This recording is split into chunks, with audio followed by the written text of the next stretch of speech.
All right, I'd like to welcome everybody. It looks like we have a good size audience tonight. My name is Richard Lodge. I'm the editor of the Daily News. And I want to welcome you to the Newbury Candidates Forum, which will feature questions asked first to the Triton School Committee members running. And then the last portion will be the 3 people running for the select board in Newbury. I want to thank a couple of people, in particular, Cindy Courier, the Council on Aging Director, had a huge part in helping get this forum set up, helped me with the details, and is just generally making it happen. And IT Director Matthew Cooper is also here. He's going to be our timekeeper tonight. He's going to keep the trains going on time, I think. Although I know you all will also help me do that, realizing this is not my day job. We solicited questions from the public, and I got a fair number from folks in Newbury, and have sort of winnowed it down, and I hope to give a good selection have a good selection of questions that I'll be asking. And we're going to start with school committee candidates, and it'll be pretty much the same format where each of the 2 candidates will get a 1-minute opening statement. We're going to do it in alphabetical order. Then we'll go into questions.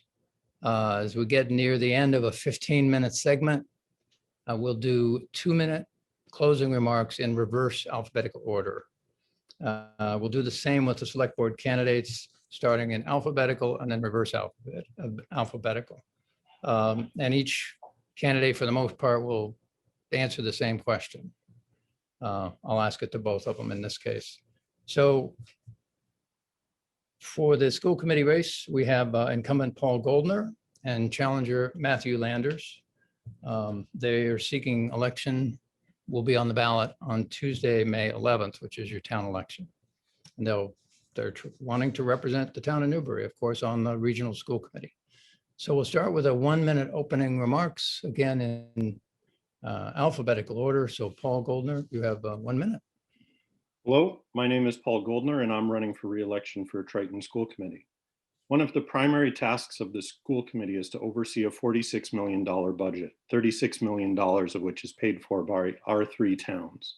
The portion of the budget that's paid for by the state has been declining for years, posing a real challenge for communities like ours. Over the next few years, Triton will see an increase in annual state revenue of about $400,000 per year, in part due to my successful lobbying of the Massachusetts Teachers Association to change its stance on funding for smaller school districts like ours. Mental health care workers will tell you that one of the biggest problems they face is the stigmatization of people experiencing when talking about their mental challenges. Last year, I began working with the chair of the school committee to begin the process of bringing in a guest speaker who provides workshops on creating environments where people are not afraid to share their difficulties. This work started before the pandemic and is all the more important now. If reelected, I will continue work on these and other difficult topics. Thank you, Mr. Goldner. Now, 1-minute opening from Matthew Landers. My name is Matt Landers. I'm running for Triton School Committee for Newbury. I've lived in Newbury with my wife and 3 boys since 2016. My wife, Kristen, and I chose Newbury because of the town's beauty and the high level of education available to our children. My mother is a lifelong educator. She started as a special education teacher, and she's now a superintendent. I'm a division manager for a wholesale electrical distributor, and I sit on my company's coronavirus return to work task force, where we set policies and procedures to return employees in 9 different states safely back to work. I'm motivated to run because I feel the parents and students were not heard this last year. As a result, many families suffered in hardships and students suffered emotionally and academically. This was most true when deliberating changes in learning models. I also feel I owe it to the taxpayers to be fiscally responsible with their money. Allocating resources towards schools that were mostly empty was not responsible. Having children fall behind and now having to pay to catch them up this summer is also not responsible. My goal will always be to provide the highest level of education possible while respecting the towns and taxpayers that must fund it. Thank you. Thank you very much. All right, the first question will go to Paul Goldner. How would you rate how the superintendent and the Triton School Committee have each handled the challenges of the pandemic? You have 90 seconds. I think Brian Forget, the superintendent, has done an excellent job. He has consistently taken a sort of middle of the road approach in terms of balancing extra precautions as advised by the members of our Board of Public Health, with making sure that he's getting as many students as possible into the schools.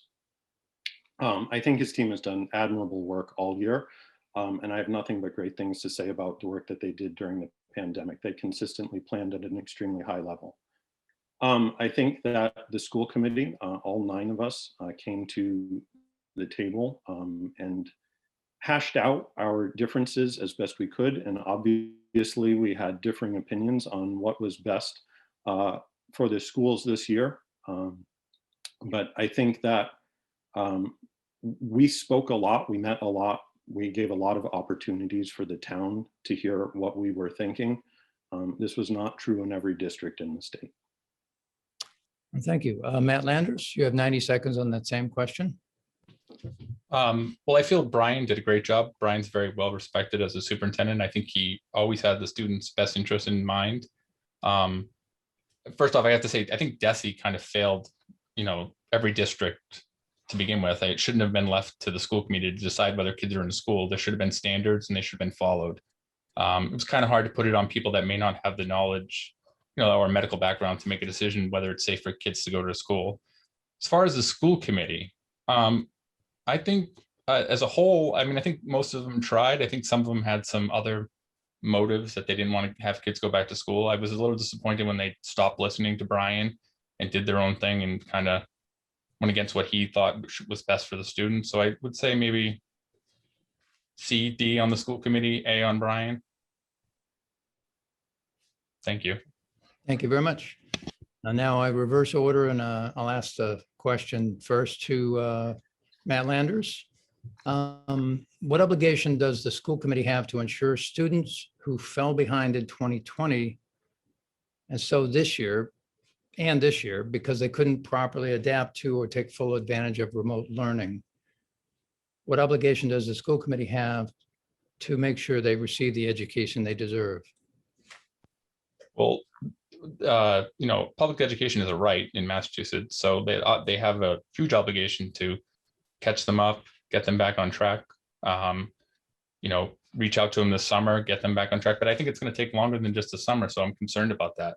I think the obligation is huge. I don't know whether they'll be able to do it and catch every student. So that's my concern. And also the mental health aspect of that, I'm very concerned about. There's been 3 kids that tried to commit suicide in Triton. And that was never discussed in the school committee meetings, maybe because they didn't know because they weren't talking to teachers, but there's a huge obligation on the school committee. And I take that very seriously. Thank you. Paul Goldner, same question. What obligation does the committee have to help students who may have fallen behind because they couldn't adapt to the remote learning this year? So there's obviously a huge obligation to fill gaps, especially in the advancement. The students are advancing from one grade to another and need the materials or the ideas or concepts or skills that they didn't master in the previous year. There's always that obligation though. And I think it's important to recognize that what happened this year didn't happen to Triton. It happened to the world. And we have a whole generation of children who went through an extraordinarily challenging year. The biggest issue is going to be supporting all of our students and making sure that they are healthy and resilient, and ensuring that the classrooms work together to build communities so that the communities of students who have been resilient in the last year are able to support those who are struggling more. We have a fantastic team of professionals in place for students who are in crisis.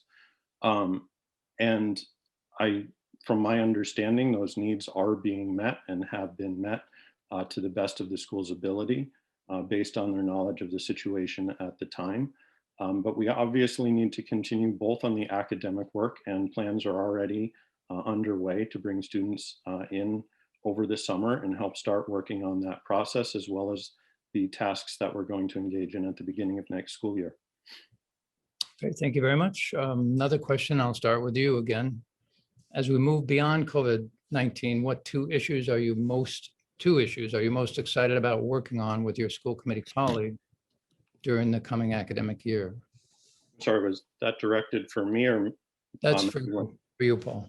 Okay. 90 seconds.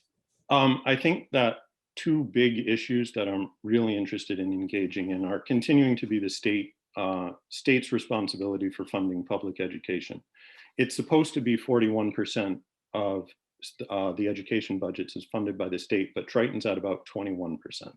And that's the way the state formulas work in terms of state contribution to towns and its assessment of the town's ability to pay. Obviously, I think our towns are pretty well tapped out on what they can afford to pay. And they're paying almost 80% of the budget. We need the state to kick in its share of the costs of education. And that's work that I want to engage in.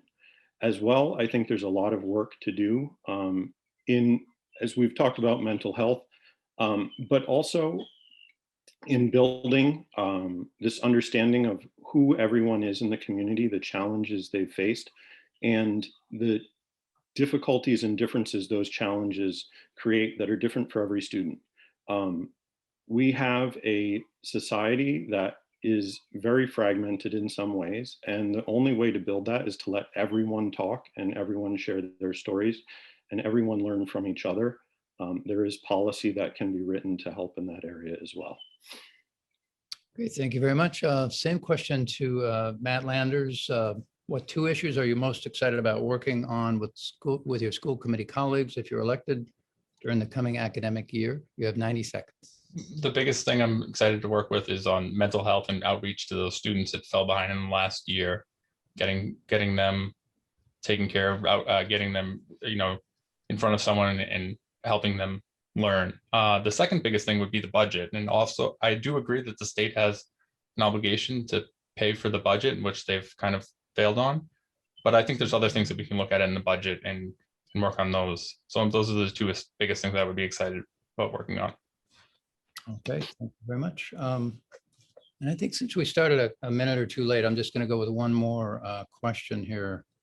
And I'll start with you, Matt Landers. What is the one biggest challenge for the committee in the coming year?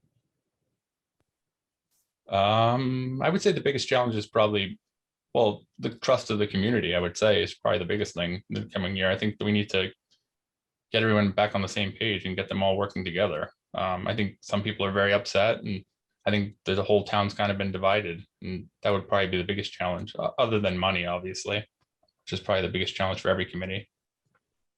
Thank you. Paul Goldner, same question for you. The biggest challenge for the committee this year, coming year? Yeah, the budget is always a huge challenge. There's a lot that we want to do and can't do because of funding. And we said it before, we'll keep saying it, we need to do more with the state. After that, I think that building up the mental health of our student body is the biggest thing that needs to be done.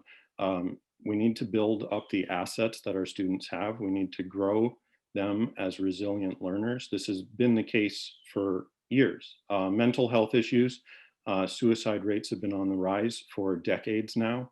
And there's depression and anxiety amongst the student body that just wasn't there 20 to 30 years ago. To really work on that task, you really need a health and wellness program, K-12, that builds up the students, builds up all the students. You, of course, have to have the people in place for the students in crisis, but you need the community to support those who are struggling but not yet in crisis, because you cannot have enough professionals to reach everyone who needs it with the challenges our young people are facing. Okay, thank you very much. Now we come to closing remarks, 2 minutes each. We do it in reverse alphabetical order. So that would be Matthew Landers. You get 2 minutes, please. Thank you. In closing, I want to ask the residents of Newbury, Rowley, and Salisbury to vote for me on May 11th. I bring a different set of skill set to the table the committee does not currently have. When I was an electrical project manager running large projects in the food manufacturing sector, we had to work on a specific time frame with trades from every corner of the country. People sometimes didn't get along. My strength was always the ability to get people to respect each other. Well, they may have disagreed. I feel I can work well with others and get to a common goal. I also feel I bring a fresh set of eyes to the decades-old budget woes. I have analyzed Triton's budget against every district in the state. There's roughly 323. There are outliers. Triton's costs are above average on some things, and I'm excited to dig into these and find savings. Some outliers have good explanations and some don't. One I can think of has the potential to save the district $1 million. We don't have to cut one staff member or services to any students. Some low-hanging fruit would have been the Newbury Elementary's roof. We could have submitted that to the MSBA and got it and saved the town $300,000 if we were able to get it approved on the accelerated repair program, which we would have been able to.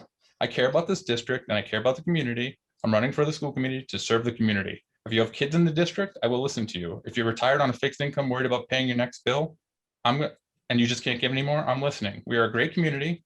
We're all in this together. In April, I watched every school committee meeting for the last 3 years, and I'm ready to hit the ground running. And I can't wait to represent you for the first meeting on May 12th. And it's great to hear Paul speak about mental health finally. Thank you. Thank you very much. 2 minutes, Paul Goldner. The school committee's two biggest tasks are always handling the budget and overseeing the superintendent. In terms of the day-to-day operations of the schools, Triton is in fantastic hands. However, the challenges of budgeting are hard and large and have been present for a long time. The needs of the students are more complex than they were even 10 or 20 years ago. Mental health issues have been on the rise for decades. The school committee has worked to keep greater numbers of students in district over the last few years, building up different programming for mental health, as well as for significant and challenging disabilities. Keeping those students in district not only helps our budget, as when we have to send a student to another location, it often costs more than $1 million in extra money over the course of that student's career. It also is good for the students who remain in the district. With the more variety of students we have, the more students that we can educate in district, the more that students see other people succeed despite the challenges they have, the more resilient they become. It's also good for the students that we keep here with the community that knows them, with their peers that know them. This is one of the ways that the school committee has worked to try to keep the growth of the budget down over recent years. With education, there's always more to do. We have a fantastic team in terms of providing support, but we need to continue to grow. And that's where health and wellness policy comes in and where we can, over time, really develop our students' resilience. I am here tonight because I want your children and mine to graduate Triton and step out into the world beyond our small community, prepared to take steps to make the world a better place. The steps we take as a school committee can help with that challenge, and I am here to do that work. Thank you to the Newburyport Daily News and the Council on Aging for providing this opportunity, and thank you for your time and hopefully for your vote. Thank you very much, Paul Goldner and Matt Landers. Appreciate you taking part in this, and I'm sure the voters do as well. So now we switch gears a little bit, and we're going to devote the rest of the forum to the candidates for the Newbury Select Board. Same type of format here where we have, let me introduce them first, I'm sorry. We have incumbent Alicia Greco, challenger Dana Packer, and incumbent Select Board member Jeffrey Walker. So we are going to start with each candidate getting a 1-minute opening statement, and we're doing it in alphabetical order. And at the end, they each get 2 minutes. And we'll do that in reverse alphabetical order. So we'll start right off with Alicia Greco, 1 minute. Thank you. I'm Alicia Greco, and I'm seeking re-election to the Select Board because I am committed to the town of Newbury. I wish to continue to bring integrity to the office, protect the character of the town, and to promote fiscal responsibility, strong schools, and transparent government. I have served 2 terms on the Select Board and currently serve as the Vice Chair. I am the first woman in Newbury to serve more than 1 term on the Select Board, as well as the first woman to serve in a leadership role. I'm currently serving my second term as an appointed member of the Massachusetts Municipal Association's Fiscal Policy Committee. I began advocating on Triton's behalf as past president of the Triton Regional Middle and High School PTA, and it is on this committee that I continue to push the state to pay its fair share of the Triton budget. Thank you for the opportunity to advocate on Newbury's behalf, and I humbly ask for your vote on May 11th to allow me to continue in this role. Thank you very much. Next opening statement, 1 minute by Dana Packer. Yeah, hello, everyone. I'd like to thank the Newbury Council on Aging and Mr. Lodge from the Newburyport Daily News for hosting this event. I grew up on High Road in Newbury. My wife, Doreen, and I met at Triton. Doreen worked in the school district for over 25 years as an IA. We consider Triton to be our second family. Flying has always been my passion. I worked at the Plum Island Airport as a teenager, which became the building blocks that launched me into my flying career. Newbury is one of the greatest places to live in the state. Newbury citizens count on the select board, the town administrator, and other boards and committees to be responsible for the spending of $21.5 million of their hard-earned tax dollars. That is a huge responsibility requiring trust, honesty, and the ethical commitment of the select board. If elected, I would be honored at the opportunity to be able to be part of that team. Thank you very much. And now 1 minute opening statement from Jeffrey Walker. Thank you. I am Jeff Walker, and I am running for Select Board in Newbury. I am asking for your vote because I believe that my 20 years of volunteer planning board and select board experience, as well as my needed, respectful, inclusive, and consensus building leadership style is needed to continue to move Newbury forward as a AAA bond rated community with high reserves, good schools, low taxes, and good town services. We certainly are a beautiful community with wonderful open space, but as a town leader, I have always seen our town as a complex mosaic of people, needs, and services. This is why I've always supported a balanced approach to funding education and our town services such as fire, police, and highway. To accomplish this takes vision, forecasting, planning with honest, clear, pragmatic, and creative guidance to protect and enhance Newbury's traditions and values. As more state and federal regulations, developmental pressure, and all the other complexities of running a town in the 21st century become a reality. Thank you. Thank you very much, Mr. Walker. Okay, the first question goes to Alicia Greco. You'll have 90 seconds to answer. Both Newbury Town Hall and the Council on Aging need new and expanded space, and there are differing opinions about whether there should be one building or two. Where do you stand on this issue, and what is your solution? Thank you for that question. The need for a town hall was identified when the capital planning committee put together their capital plan for the town. The town hall was already outgrown, but the Council on Aging was also identified as a need, and it was outgrown as well. Currently town hall, the town has invested in the 25 High Road location. It's brought in municipal water and sewer. I strongly believe any town municipal building should have access to municipal water and sewer. The Council on Aging is in the beginning stages of determining where that will go. The expansion committee has just recently put together a report. The select board has not yet met to discuss that report. There's some preliminary work on it, but I think that there needs to be more discussion and more meetings to determine what's going to happen there. Thank you. Thank you very much. Same question to Dana Packer. The Town Hall and Council on Aging need new and expanded space. Differing opinions about whether there should be one building or two. What's your stand on this question, and what would your solution be? Yeah, I have, can you guys hear me all right? I'm sorry. Yeah. Can you hear me? Okay. Yeah, I have seen the plans for the combined project right now at the end of Morgan Avenue. I'm not sure if the citizens in the town is prepared to make a move on that. I would like to see some committees put together some additional options that the town can choose from, whether it be an independent council on aging along with a separate town hall and maybe a different location, and continue to look towards the combined building. I think that if we just offered the citizens of Newbury one option, I'm afraid it may be a failure on the vote side. And I think that they need more options to choose from. Okay, thank you very much, sir. Same question to Jeff Walker.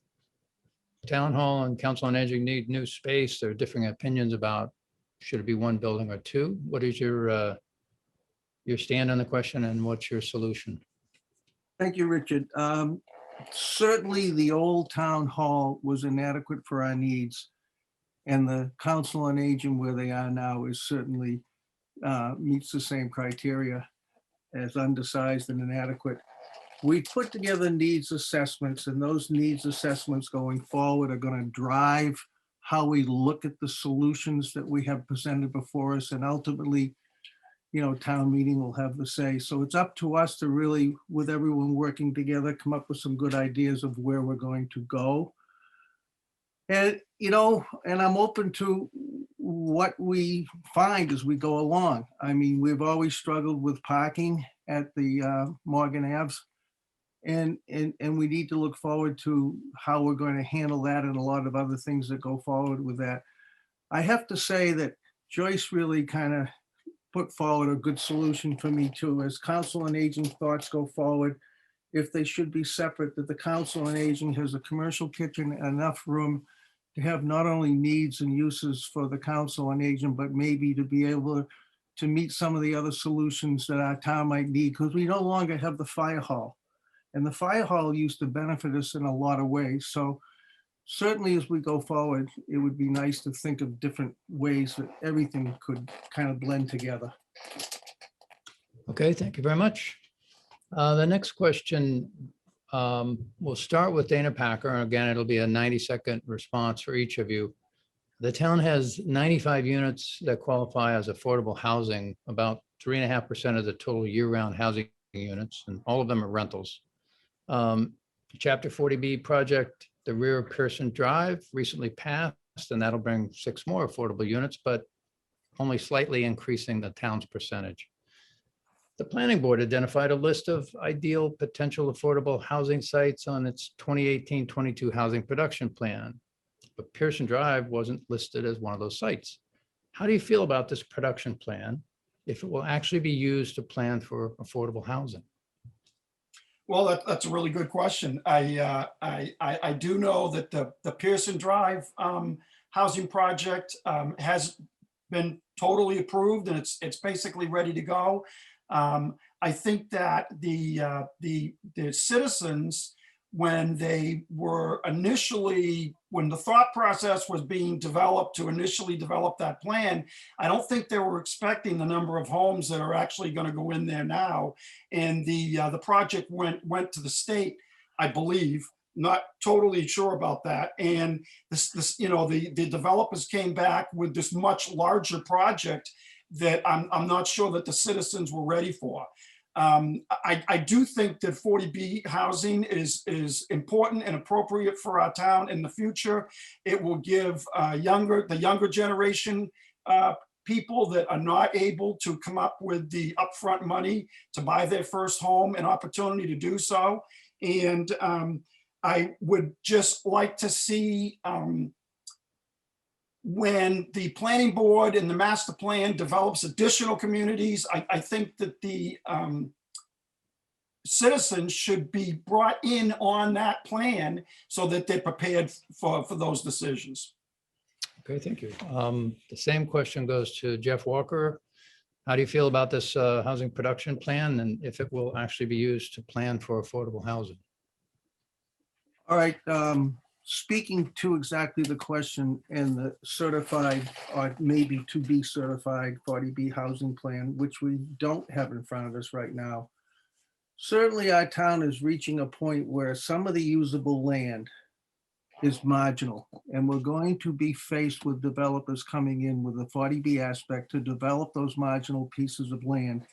And it seems kind of a shame to have that occur in places that are inappropriate. So at some point, which has always been a third rail for Newbury in some ways since I've been selectman, I believe that the town fathers will have to look at a friendly 40B and try to develop where the best place for it could be. And even though we always worry about the people that could be in our schools and everything else, we certainly need to plan ahead. If we always have these, 2 or 3 houses that are included in these marginal subdivisions, it's going to take forever to meet our 40B quota. So a certified plan in the future is certainly something we should look forward to. All right, thank you. Alicia Greco, same question to you, 90 seconds. The planning board came up with a housing production plan that you're speaking to, and that's exactly what Jeff is speaking to, a friendly 40B. Those are locations that the town believes are acceptable to put affordable housing projects in. The Pearson Drive project is wholly inappropriate for a number of reasons, and it was specifically not put on that 40B because it's not appropriate. And the thing with 40Bs are their zone. It's snob zoning is what it is. And as long as our zonings the zoning that we have is restrictive, the more the town is susceptible to these unfriendly 40Bs. So I think that if Newbury wants to put some investment into affordable housing, it's going to have to, again, town meeting's going to have to appropriate the money to put it aside and build some affordable housing, but it's going to be very expensive. And I think that the housing production plan that the planning board has will identify those friendly 40Bs. If we can just get some built, then that might solve. We have to meet the 10% threshold. That might solve some of our problems. All right, it's slightly different question, but still about affordable housing and the role the select board can play. We're going to start with Jeff Walker on this. What role should the select board play in charting a course for affordable housing in locations that residents might find acceptable? In some respects, it would be to the select boards and the planning boards. We should work together and try to look at where they might go. I kind of answered the question, and that's why I'm stumbling a little bit, because a certified approach is going to probably in our town take a friendly 40B, and the planning board, like Alicia said, has certainly identified those places. What the selectmen have to do, in my opinion, is to be friendly enough to let the developers that might build these things come in and let them build them, and not be, as we have a tendency sometimes to be, is too restrictive to allow them. So that's probably my answer. We have to be a little more welcoming so that they do come in and want to build these friendly Bs, 40Bs. Okay, Alicia Greco, same question to you. What role should the select board play in charting a course for affordable housing in locations that residents might find acceptable? I think that the beginning, the first place to start is the master plan. The master plan was assembled. They put together a group of residents. Residents do come together and take apart that master plan. Some take rec, some take housing, and they work in groups, and then they determine what the overall master plan is for the town. We're almost there. We have, all the work has been done. It just needs to be assembled and put together. Once we have that master plan, that will guide us as to what the residents of the town want, what they want for affordable housing. And I believe the role of the select board is to take an overarching position and not be myopic in one area, one location, but look at it from I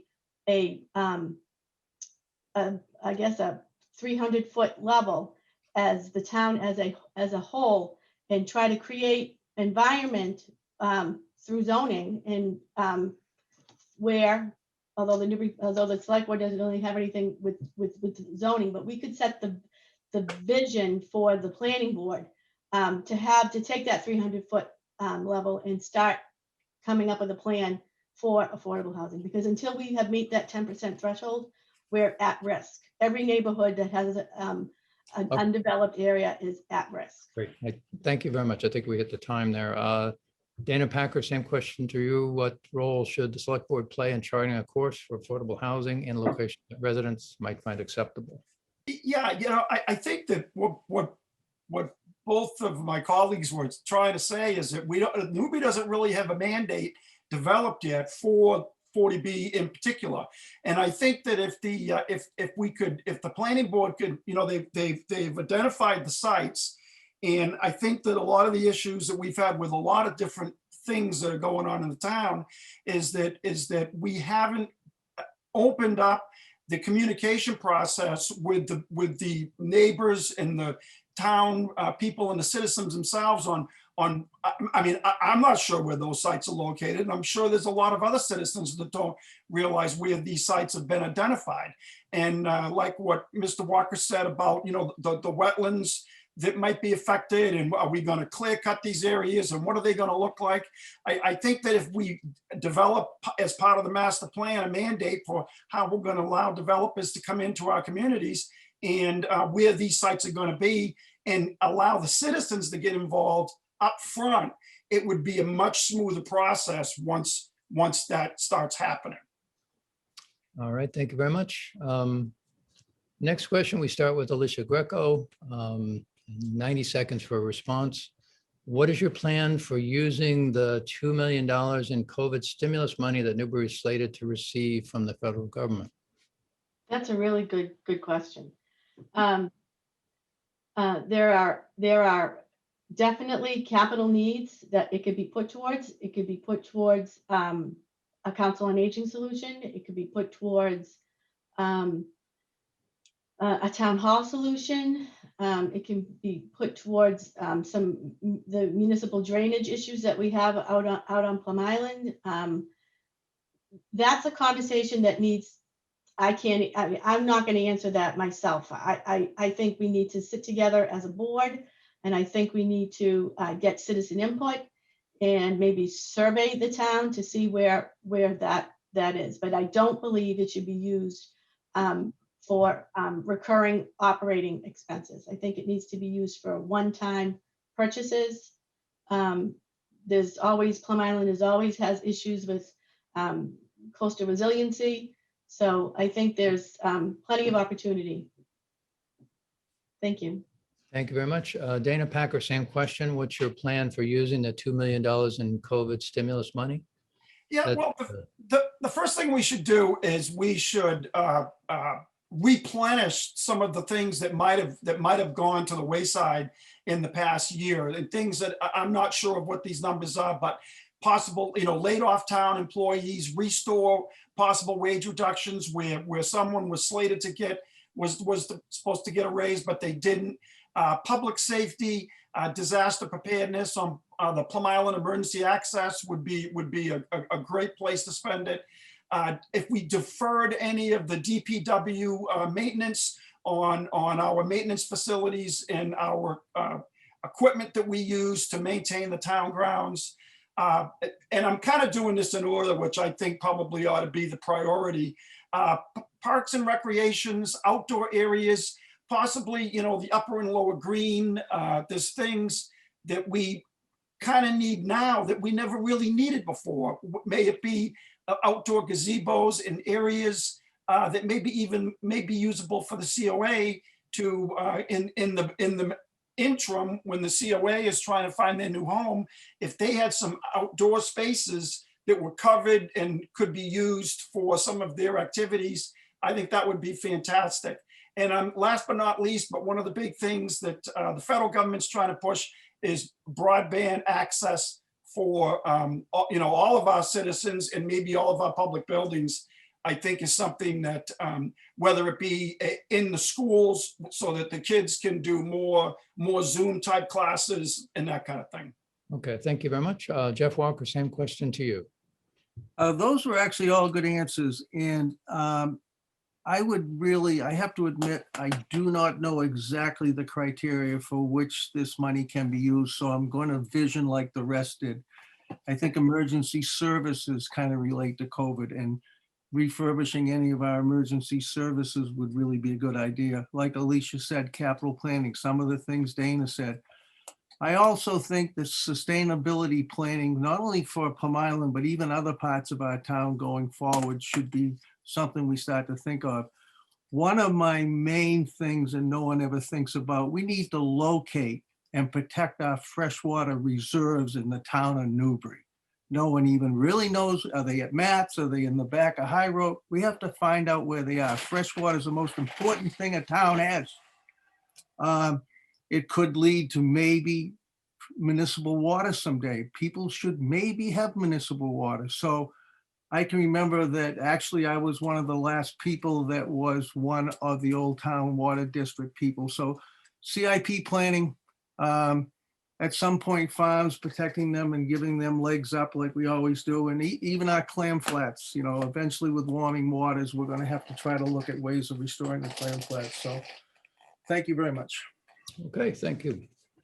Next question, we start with Dana Packer. Do you believe in funding Channel 9 Triton TV? And do you have a plan for community TV for Newbury? That's a really good question. I think you're talking about the PEG funds, and the PEG funds is kind of confusing to me. I don't really know what's going on with that. I have kind of followed that along. I do know that there's issues with being able to release that money, whether it be to the school or whether we're going to use it as a video program room in the new town hall.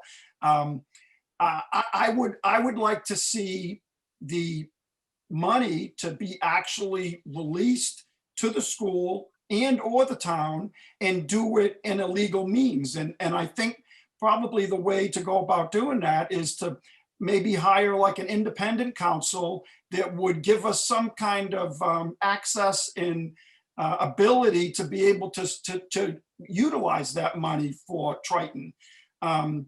I know that Mr. Walker has said in the past that he would like to see each of the three towns contribute equally.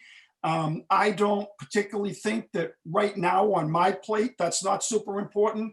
I would just like to see our town to be able to have the ability to disperse that money to Triton and find some kind of means on how to go about doing that.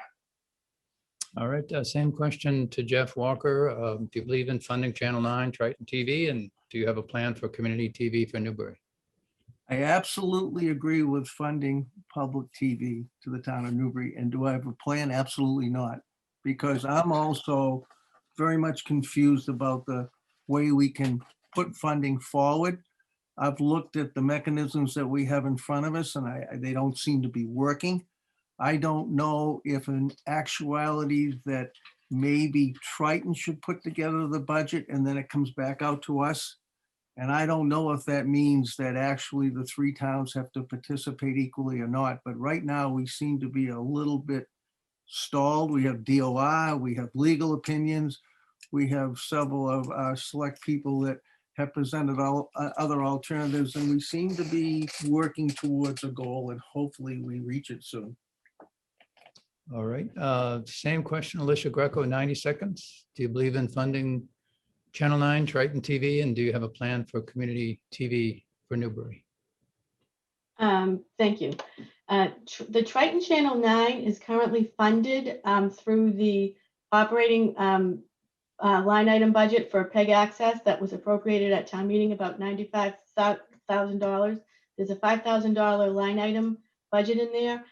The issue with the way that the money is being held, the mechanism of the receipts reserved account. It's extremely restrictive and it's extremely limited to how you can spend it. Now, that being said, if the account was to turn over into free cash, and then the district comes up with a technology plan, now that money is no longer restricted. It cannot be used. It can be used for anything where a town meeting appropriates it for. So I think the first thing to do is I've asked the 3 towns through the district communication committee to come up with a plan. And the thing with the regional school district is everything is all about assessments. So the district can't raise money itself, so it needs to assess the 3 member towns. And if it can put together a plan that what it needs, and then give that assessment to the 3 towns, we all have to agree. And we can move some of that money into free cash, and then we can appropriate the school accordingly. Okay, thank you. Next question. We start off with Jeff Walker, 90 seconds on this. Do you think that the town of Newbury is well served by the current town administrator?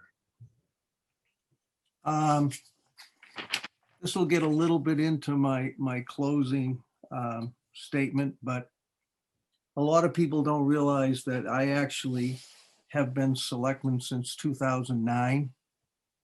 And I was on the front lines when the finance committee and planning board and all the boards and departments were meeting in the fire station because we were looking for a $900,000 override at that time. And I can remember not having the highway bond, not being able to fix their trucks within the building in the winter.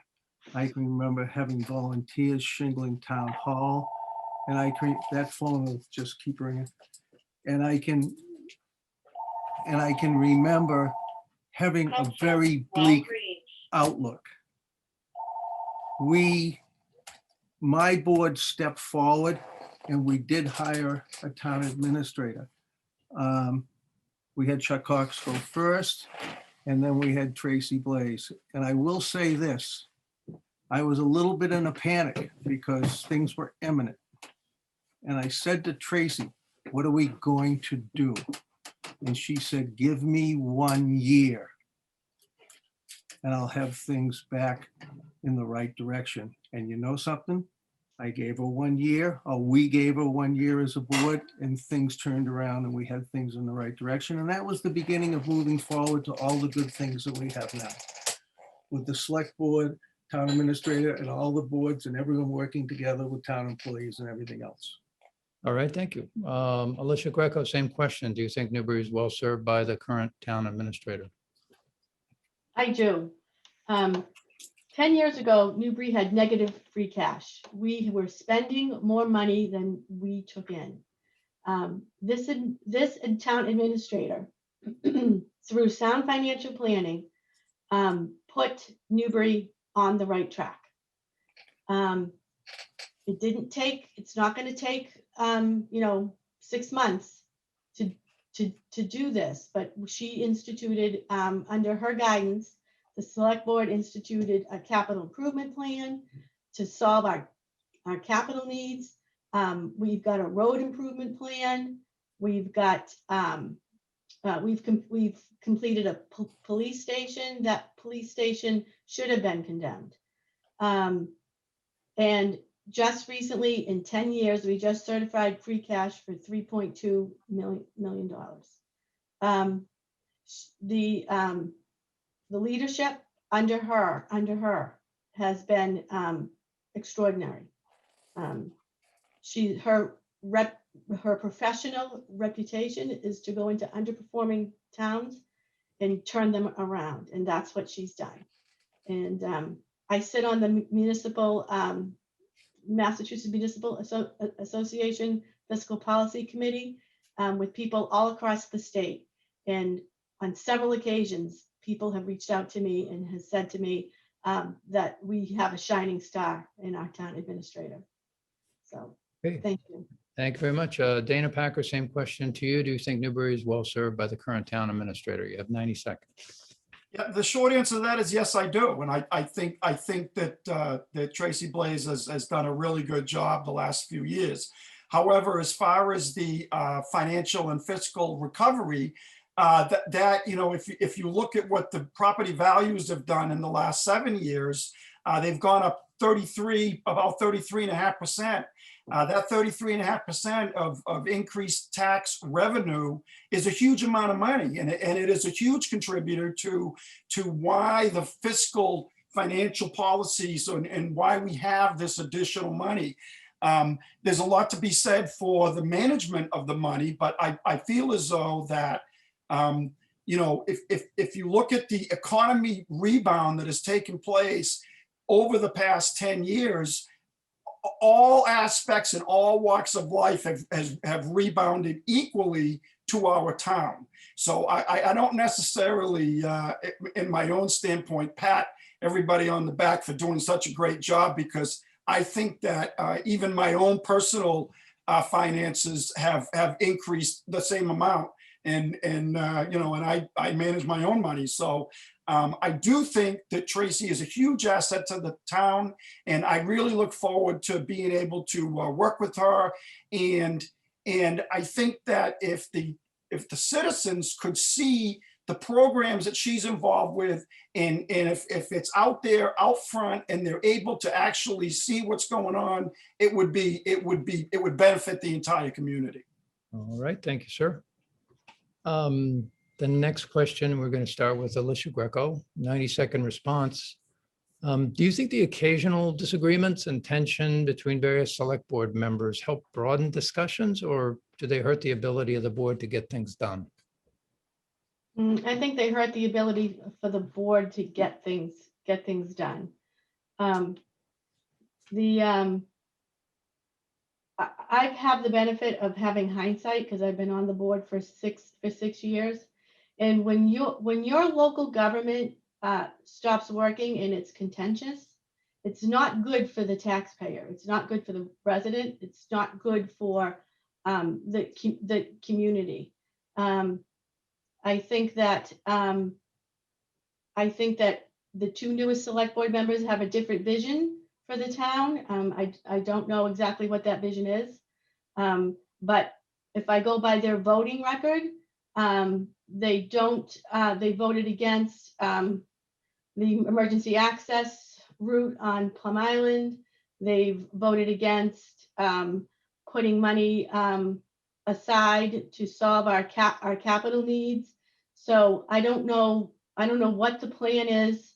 They're not engaging at the select board level to explain what their thought is. The answer is just, I just don't want to do it. So I think that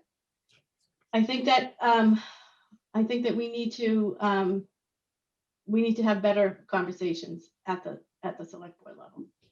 All right, Dana Packer, same question to you. Do you think the occasional disagreements between various select board members help broaden discussion, or do they hinder the ability of the board to get things done? You have 90 seconds. Well, I do think it hinders the ability for the board to get things done. However, obviously, the 5 board members are never going to be in complete agreement with each other at all the time. I mean, that's, when you think about even the citizens and the voters of Newbury, Massachusetts, it's when a specific person gets voted to the board, it's because their particular thoughts, the citizens that voted for them agree with the way that they think. So, you don't expect everybody to get along all the time.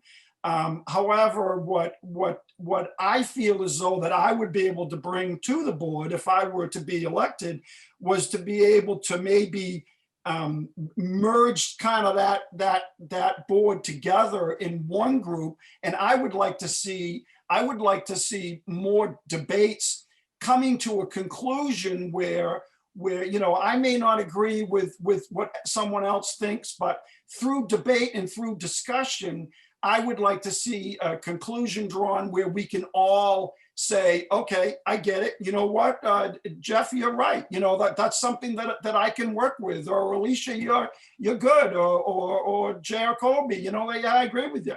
And I think that that's possible. I think that that's something that I can bring to the board, to be quite honest. All right, thank you very much. Same question to Jeff Walker. Do you think occasional disagreements between board members help broaden the discussion or hurt the ability of the board to get things done? Well, I think you need a little more stipulative definition, Richard. I'm teasing you. Disagreements are okay. Disagreements are okay, especially if they're resolved and provide a solution. I mean, a long time ago, the board was always criticized for maybe voting too much alike. But you know what? We were well informed and we had things in front of us, and it seemed to be the way it was. I am not a person that likes constructive dialogue to get off track. I have to say that my role has been on the board from day one. I think maybe it's my age, maybe it's the way I go about things, but I'm a consensus builder. And I always try to, you know, put things back on the path, because, you know, it doesn't matter about the agreement. It doesn't matter how you get there. The solution is very important for a board of selectmen, because the people in our town depend on what we decide and what we do to make it work for our town. So once again, I hope that pretty much answers what you asked. Well, it answered the question. We'll do one more question and we'll have closing comments from folks. And this starts with Dana Packer. Just on the whole issue of experience in town government, do you think not having a lot of experience on Newbury town boards or committees hurts your ability to hit the ground running if you were elected? No, I don't think so at all. I think that not having experience with the different stuff that's been going on actually gives me a more open mind to the concept of what town government's supposed to look like. And one thing that I want to do is I want to be able to listen to the citizens of the town and try and vote and act in the means at which I feel as though is going to be the best for the entire town. I think that, you know, anyone who gets elected to any select board across the country for the first time is in the same position that I'm going to be in. And it's going to be a learning curve. It's probably going to be a steep learning curve for me, but it's something that I'm prepared to do. And I'm actually, this has been extremely fun for me to get involved with the town and be able to have some kind of input and, you know, to what I think should be going on. And I'm really going to enjoy doing this. So that's just the way I feel about it. Okay, same question to the two experienced board members. To Jeff Walker, I guess the question would be, do you think it's really important to have experience on other town boards before running for what is basically the top board in the town of Newbury? Well, you know, not to hang Dana out to dry on this one, but I think some of the things he said might have value, and I kind of come at it from the other direction because it's what I did. I happened to get on the planning board first, and I happened to get involved. And, you know, even as I said back then, even after being on the planning board for a lot of years, there was still some steep learning curves when it came to higher municipal government. So a new person on the board certainly can be effective and help, and a new person on the board will have, you know, somewhat of a learning curve. So do they balance out? I think it depends on the person. So thank you. Alicia Greco, same question to you. Do you think it's essential or to have experience on other boards, or do you think it's just not a game changer? I think that there's value in sitting on a different board or committee before getting elected to office, because you get to see how the intricacies of the town government work. The select board has a very limited role. We do about 5 things. We're the liquor licensing authority. We hire and we contract with the town administrator. We contract with the chief of police and the fire chief. We appoint boards and committees. And we sometimes sit as the special permit granting authority. That's it. When we're individuals out and about, I'm just a citizen as my other board members. It's not until we convene and meet as a board that we actually and vote on something that we actually have we actually govern. So I think that you need to have some understanding of how the municipal governments work and how a town works, the role of town meeting, the role of the select board, the role of our independent elected boards and committees, and the role of the town administrator, because we have a town administrative form of government. And town government works best when everyone stays in their own lane and they know not to veer into another lane. And our town really needs to be humming right along and serving its residents well. Great, thank you. Brings us to the end of that part of the program. So we now go to closing remarks, and we do it in reverse alphabetical order. So Jeffrey Walker starts off with 2 minutes. Thank you. For 26.3 square miles, Newbury has a lot crammed into it, including marshes, water, open space, beaches, the villages of Plum Island, Old Town, and Byfield. It was this, plus a lot of other things, that caused me to move to Newbury 40 years ago from Salisbury. And now you guys are going to be saved, because I've actually spoken a lot about what my closing remarks were. And my dad told me a long time ago, if you're going to be in a town, you have to give back public service. Dad was a selectman and a state legislator. So for 21 years, I have been on the Open Space Committee. I served from 2001 to 2009 on the planning board, and then I ran for selectman. And I ran for selectman, as I've said before, in some pretty tumultuous times. And I do believe that I had a lot to do with moving the town back forward to the AAA bond rating and all the other things that we look forward to. But, you know, we need to be proud of Newbury, and we need to be very aware of Newbury's sustainability and moving into the future. So I submit that I was actually there for a lot of these steps, and that it is this institutional knowledge that allows me to keep the balance between strong municipal leadership and what the residents of Newbury actually want.